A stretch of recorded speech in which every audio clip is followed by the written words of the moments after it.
नमस्कार मित्रों, पीसी हिंदी ज्ञान में एक बार फिर से आपका हार्दिक अभिनंदन व स्वागत है। दोस्तों, आपका अपना YouTube चैनल पीसी हिंदी ज्ञान जो आप लोगों के लिए यहाँ पर बहुत ही शानदार और लाजवाब वीडियो के साथ में आपसे रूबरू हो रहा है, जिसमें शब्द शुद्धिकरण टॉपिक कंप्लीट हो चुका है। और उसके बाद में हम आगे चलें तो आज हम शुरू करने वाले हैं वाक्यांश के लिए एक शब्द। और मित्रों, वाक्यांश के लिए एक शब्द में हम क्रमशः यहाँ कुछ वाक्यांश के माध्यम से हम यहाँ पर इन शब्दों तक पहुँचने की कोशिश करेंगे जो आपके सामने अभी प्रस्तुत करने वाले हैं। मित्रों, देश के काम न आए वो खून नहीं वो पानी है। देश के काम न आए वो खून नहीं वो पानी है। मेरी बेकार मेरी जवानी है। तो मित्रों, अगर बात करें तो जो खोले नहीं वो पानी है, और खोले नहीं खून नहीं वो पानी है, और देश के लिए काम न आए बेकार मेरी जवानी है। तो यहाँ पर दोस्तों चलते हैं, हम इस वीडियो के साथ में शुरुआत करते हैं। रक्तबाज संगार करूं खामोश यहाँ तलवार नहीं, ये धरती है महाराणा की हार यहाँ स्वीकार नहीं। तो आपको हार स्वीकार नहीं करनी है। वाक्यांश के एक शब्द के साथ में करते हैं आज की क्लास की शुरुआत। दोस्तों, आपके सामने लिखा हुआ है वाक्यांश के एक शब्द। इसको इंग्लिश में वन वर्ड भी कहा जाता है। पहले जन्म लेने वाला, पहले जन्म लेने वाला मित्रों अग्रज कहलाता है। अग्रज, अग्र का मतलब होता है पहले, और जे का मतलब जन्म। जो पहले जन्म लेता है उसको अग्रज कहा जाता है। और पहले जन्म लेने वाली, इसको हम कर सकते हैं अग्रजा, अग्रजा कह सकते हैं। यहाँ पर अग्र प्लस जा से ये शब्द बना हुआ है।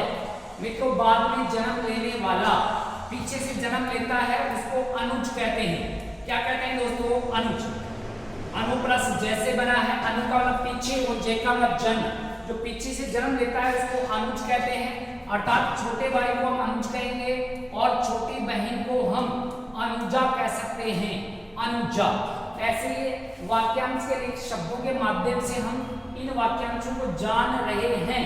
मित्रों, चलते हैं हम आगे।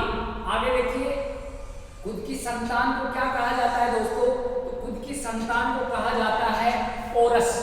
खुद की संतान को क्या कहा जाता है दोस्तों? ओरस कहा जाता है। और दूसरे की संतान हम गोद लेते हैं उसको दत्तक कहते हैं। दत्तक, दत्तक पुत्र कहा जाता है। तो ऐसे ये संतान संबंधी दो वाक्यांश हैं जिनको करने से आप एक साथ ध्यान रख सकते हैं। कन्या के विवाह पर दिया जाने वाला। अब कन्या को आप चाहे कितना ही दे दो, उसमें कोई तुक नहीं निकलता है। यो तुक, इसको कहेंगे यो तुक। यहाँ पर आप कन्यादान मत कर देना, यहाँ यो तुक होता है। और इसको याद रख सकते हैं तुक से, कि तुक नहीं निकलेगा, कन्या को चाहे कितना ही दे दो। ये भी कहा जाता है कि अगले ने दहेज कम ही दिया है। ऐसे इसका वाक्यांश का एक शब्द होगा यो तुक। उत्तराधिकारी से मिलने वाली संपत्ति को क्या कहेंगे? उसको कहा जाता है दोस्तों रिक्त कहा जाता है। रिक्त। उत्तराधिकारी से मिलने वाला जो धन व संपत्ति होता है उसको रिक्त कहते हैं। और जिस महिला का राज्याभिषेक राजा के साथ होता है उसको दोस्तों महिषी कहते हैं। क्या कहते हैं दोस्तों? महिषी। और महिषी भैंस का पर्यायवाची भी माना जाता है। ऐसे दोस्तों ये हो गया महिषी। फिर चलते हैं हम आगे, और आगे आपके सामने लिखा हुआ है वाक्यांश के एक शब्द बहुत ही बेहतरीन रहने वाले हैं ये। पर्वत के ऊपर मैदान या पर्वत के ऊपर समतल भूमि, ऐसे ही आ सकता है। तो दोस्तों इसके लिए अधितक्या, इसके लिए क्या प्रयोग करते हैं? अधितक्या। अधिक का मतलब होता है ऊपर मान लेते हैं, और तक्या का मतलब मैदान। ऊपर का जो मैदान है उसको हम अधितक्या कहेंगे, और पर्वत के नीचे का जो मैदान होता है दोस्तों उसको कहते हैं उपतक्या। क्या कहते हैं मित्रों? उपतक्या।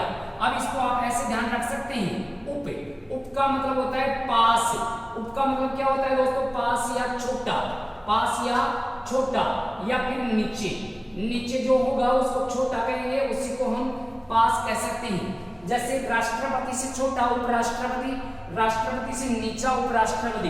तो नीचे का मैदान ये उपतक्या कहलाता है। क्या कहलाता है दोस्तों? उपतक्या। ऐसे ही कुछ अन्य शब्दांश हम देखते हैं। सोने के समान ऊंचा पर्वत, मतलब ऐसा ऊंचा पर्वत है जो सोने जैसा लगता है, उसको हम क्या कहने वाले हैं दोस्तों? तो उसको कहेंगे हेमाद्री। क्या कहेंगे दोस्तों? हेमाद्री। क्योंकि यहाँ पर ये शब्द हेम प्लस किससे बना हुआ है, अद्रि से बना हुआ है।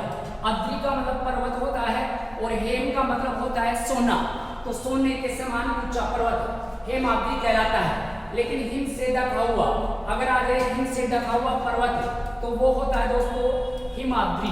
क्या होता है, हिमाद्रि। हिम प्लस अद्रि मतलब बर्फ से ढका हुआ पर्वत, सॉरी बर्फ से ढका हुआ पर्वत होता है, उसको हिमाद्रि कह सकते हैं। ऐसे ही चलते हैं दोस्तों आगे। जो इंद्रियों द्वारा न जाना जा सके, इंद्रियों के द्वारा न जाना जा सके, इंद्रियां, गोप को इंद्रियां कहते हैं दोस्तों, गोप को कहते हैं इंद्रियां। तो यहाँ पर हो जाएगा अगोचर। क्या हो जाएगा दोस्तों, अगोचर हो जाएगा। और ये कई बार पूछा हुआ है, ये एसएसजीडी में भी पूछा हुआ है। जो इंद्रियों द्वारा जाना जा सके, जाना जा सके, उसको तो कहते हैं दोस्तों गोचर। उसको तो क्या कहते हैं, गोचर। और नहीं जाना जा सके उसको कहते हैं क्या दोस्तों, अगोचर कहा जाता है। जो इंद्रियों से परे, इंद्रियों से दूर होता है, परे होता है, उसको क्या कहते हैं, तो यहाँ पर अतीन्द्रिय, अतीन्द्रिय कहेंगे। जो इंद्रियों से परे है उसको हम इंद्रिय अतीत भी कह सकते हैं और अतीन्द्रिय भी कह सकते हैं। ऐसे हम इसको ग्रहण कर सकते हैं। ऐसे ही जिसने जिसने इंद्रियों को जीत लिया हो, जितेंद्रिय। क्या कहलाता है मित्रों, जितेंद्रिय कहलाता है। जिसने इंद्रियों को जीत लिया हो, जितेंद्रिय। और जो इंद्रियों से परे हो उसको अतीन्द्रिय भी कह सकते हैं। और उसको कह सकते हैं दोस्तों, देखिए इंद्रिय अतीत, इंद्रिय अतीत भी कह सकते हैं। अतीत, इंद्रिय अतीत भी कह सकते हैं। इंद्रियों से परे है, दूर है, उसको इंद्रिय अतीत भी कहा जा सकता है। और देखिए मित्रों आगे, जो बहुत गहरा हो, बहुत गहरा हो तो उसको हम कह सकते हैं अगाध, अगाध कह सकते हैं। क्या कह सकते हैं दोस्तों, अगाध। बहुत गहरा है, हमने नापा है उसको, बहुत गहरा है तो अगाध है, गहरा है तो अगाध। और जिसकी गहराई का कोई पता ही नहीं हो उसको कहेंगे दोस्तों अथाह है, अथाह है। उसको क्या कहेंगे, अथाह है। देखो कई बार कहा जाता है देसी भाषा में था है कि तन था है कि कोना, फिर कहें मन को न था, तो ये अथा, था का मतलब पता, तो ए था, जिसकी गहराई का कोई पता न हो, अथा होता है। था अथा शब्द होता है जिसको जाना न जा सके, जिसको जाना न जा सके।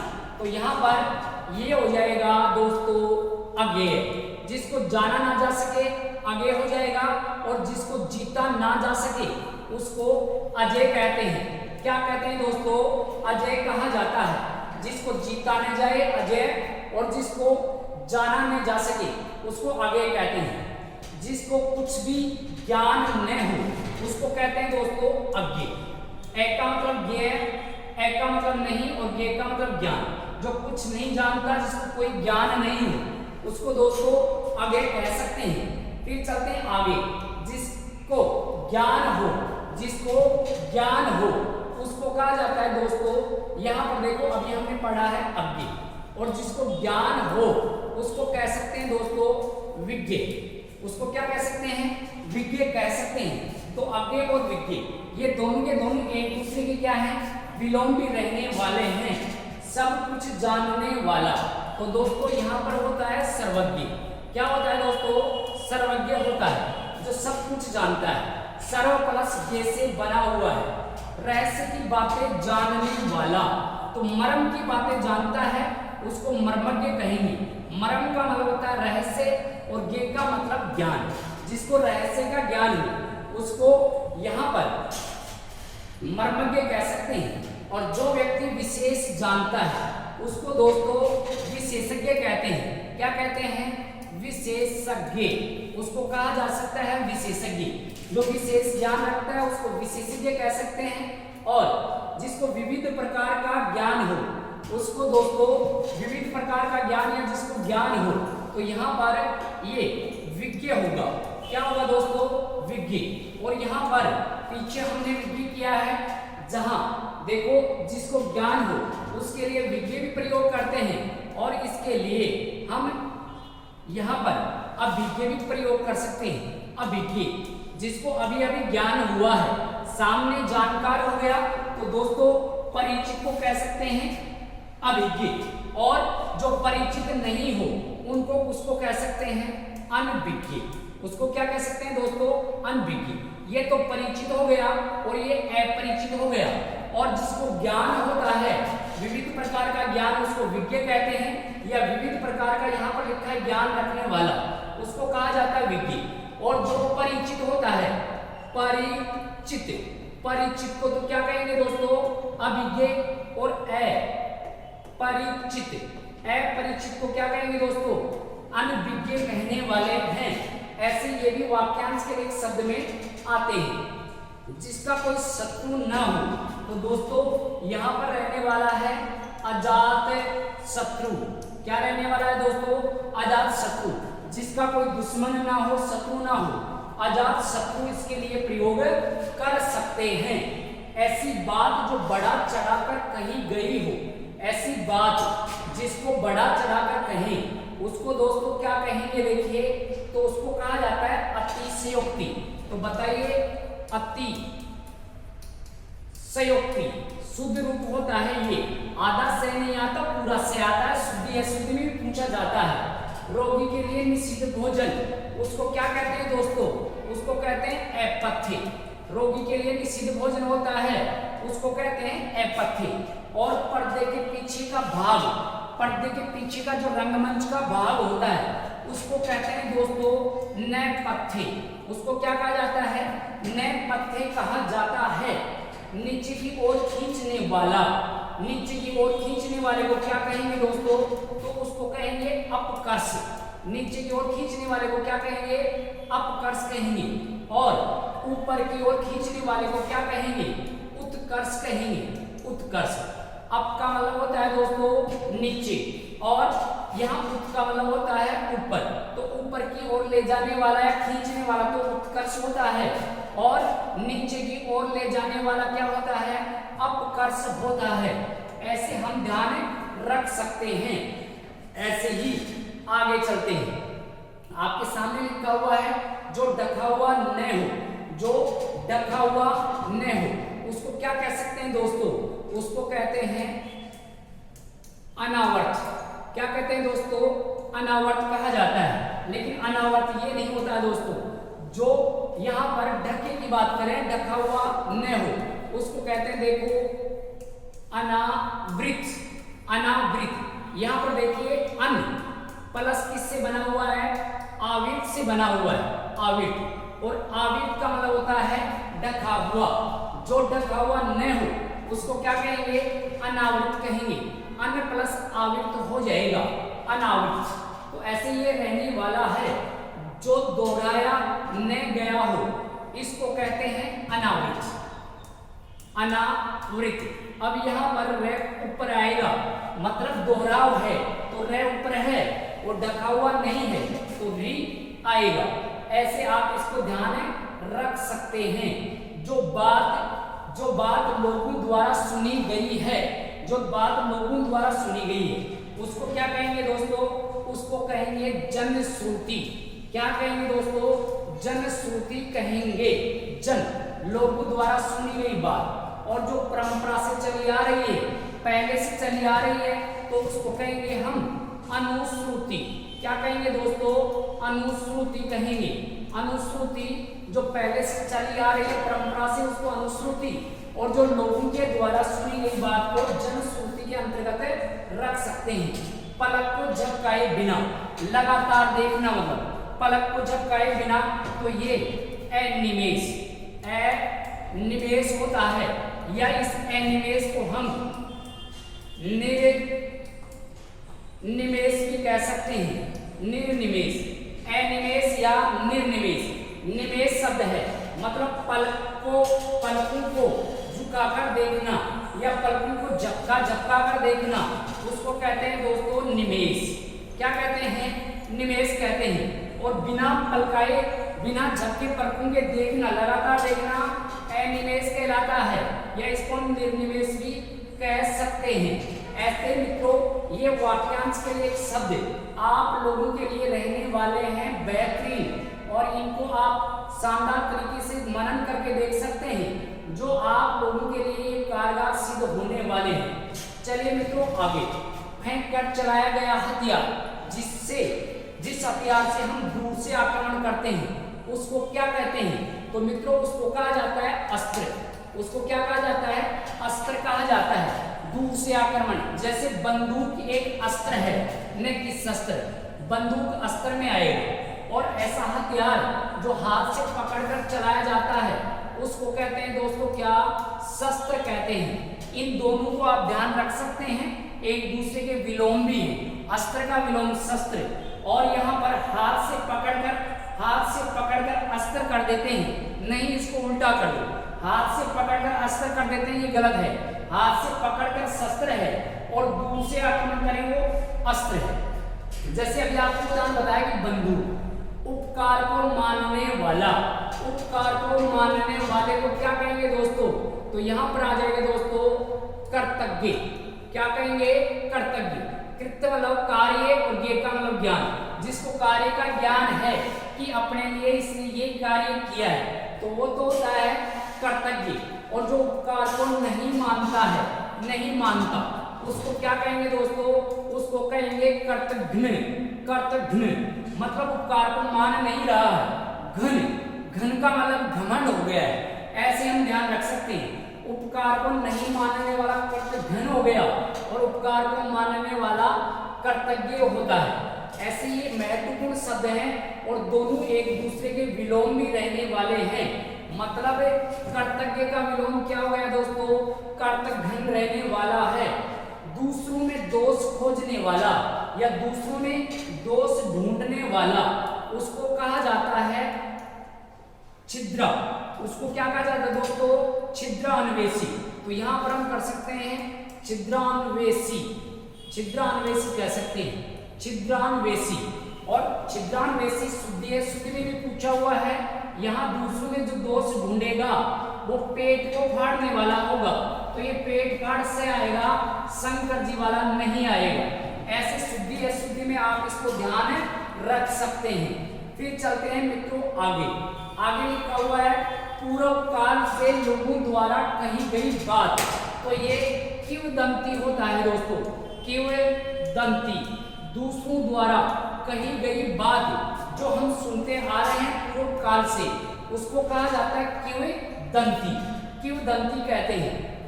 ऐसे मित्रों दोनों हाथों से तीर चलाने वाला, और दोनों हाथों से तीर चलाने वाला ये अर्जुन था, तो सव्यसाची क्या आएगा दोस्तों? सव्यसाची। तो ये अर्जुन का पर्यायवाची भी हो गया है। अर्जुन का पर्यायवाची होता है सव्यसाची, जो दोनों हाथों से क्या चलाता था? तीर चलाता था, तो सव्यसाची हो गया। जल्दी हाथ चलाने वाला, जल्दी हाथ चलाने वाला क्षिप्रहस्त, क्षिप्रहस्त हो जाएगा, क्षिप्रहस्त हो जाएगा। मतलब क्षिप्रहस्त जो जल्दी हाथ चलाता है। क्षिप्र, क्षिप्र मतलब जल्दी, और हस्त मतलब हाथ चलाने वाला। और ये भी पर्यायवाची रहने वाला है किसका दोस्तों? अर्जुन का पर्यायवाची रहने वाला है। तो यहाँ पर ये पर्यायवाची किसका है दोस्तों? ये अर्जुन के पर्यायवाची रहने वाले हैं। फिर चलते हैं मित्रों, नींद को काबू में करने वाला या नींद को वश में करने वाला गुड़ाकेश कहलाता है। गुड़ाकेश अर्थात नींद का जो स्वामी है, गुड़ा का प्लस केश से बना है, और ये गुड़ाकेश भी किसका पर्यायवाची होता है? अर्जुन का पर्यायवाची होता है। ऐसे ही प्रारंभ से अंत तक, प्रारंभ से अंत तक चलने वाला वाक्यांश के लिए एक शब्द होता है दोस्तों, तो इसके लिए हो जाएगा अधोपांत। अधोपांत हो जाएगा, या अधोपांत भी हो जाएगा, अधोपांत। तो यहाँ पर अध प्लस पांत से बना हुआ है, मतलब यहाँ पर ये आरंभ से लेकर अंत तक चलने वाला हो गया अधोपांत। ऐसे ये वाक्यांश के लिए कुछ शब्द आप लोगों को यहाँ पर आज समझाए गए हैं। मित्रों आप ज़्यादा से ज़्यादा देखकर अपने जीवन के साथ जोड़िए और फायदा उठाइए। हम आगे जो बचा हुआ है वो हम अगले वीडियो के साथ आप लोगों से रूबरू होंगे। तब तक के लिए आप अपने मित्र को दीजिए इजाजत। ठीक है, जय हिंद जय भारत। फिर मिलते हैं अगले वीडियो के साथ, तब तक के लिए टाटा बाय बाय।